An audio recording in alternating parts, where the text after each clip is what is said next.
Welcome back to Pod Save the World. I'm Tommy Vietor. I'm Ben Rhodes.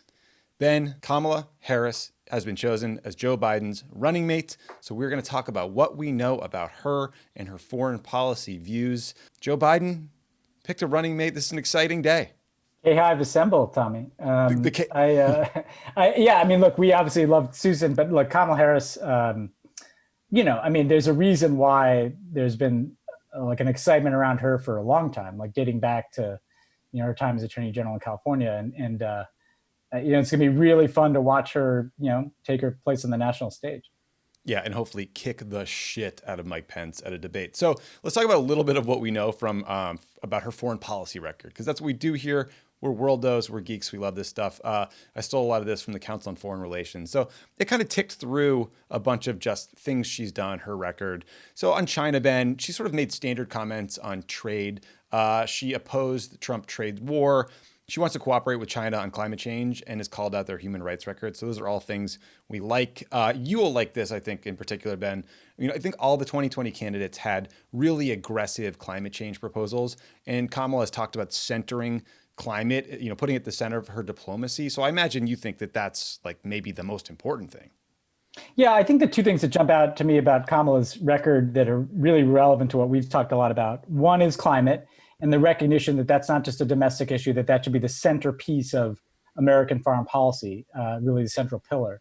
And then also, she's been really good on democracy issues here in America, right? Which, as we've talked about, is totally inseparable from the need for the United States to reclaim its moral authority in the world. So I think also, frankly, just globally, having a young, dynamic, charismatic Black woman, of multi-ethnic background, who is going to destroy Mike Pence in debates and represents in many ways the future of the Democratic Party, that's going to be a great asset to have around the world. That Joe Biden's described himself as a bridge of sorts to the next generation and to the increasingly diverse America that's coming. And the extent to which Kamala Harris represents that, I think, will be very powerful in terms of her capacity to deliver a message on the world stage.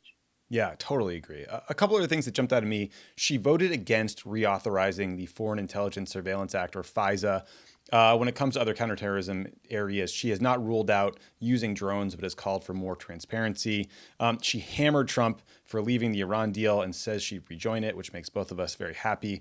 She will end support for the Saudi civil war in Yemen. Very good again. On North Korea, she said she would consider sanctions relief if North Korea takes verifiable steps to denuclearize, but she also has wrote a letter to Trump saying he lacks the legal authority to carry out a preemptive strike on North Korea. Both ways, that's good. She's opposed military intervention in Venezuela, but called for granting temporary protected status for Venezuelan migrants in the U.S. who want to stick around and stay here and be protected and not get deported to some place where they might be hurt, imprisoned, what have you. So a lot of good things in terms of her foreign policy record. Obviously, Joe Biden's record will be leading the U.S. foreign policy, but she is the last person in the room advising him, pushing him on issues, and I'm sure taking on her own basket of foreign policy issues to lead. This is some exciting stuff.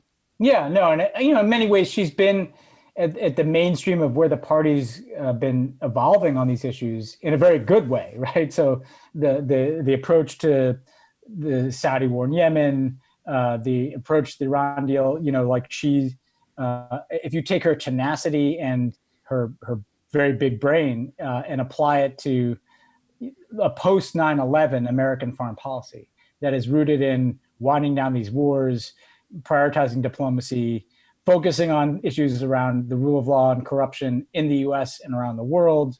I think there's a lot to work with there in terms of what she could bring to the table as a partner for Joe Biden.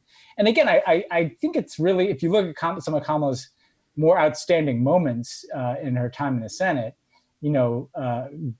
they have been focused on these issues around the rule of law, which again, I think are profoundly foreign policy issues. The interrogation that she did of Bill Barr is the exact kind of scrutiny that needs to be applied to people undermining the rule of law around the world. So I see her as a potentially exciting figure in bridging what needs to happen in terms of domestic reform to our own democracy and the functioning of the rule of law and inclusivity and equality in this country.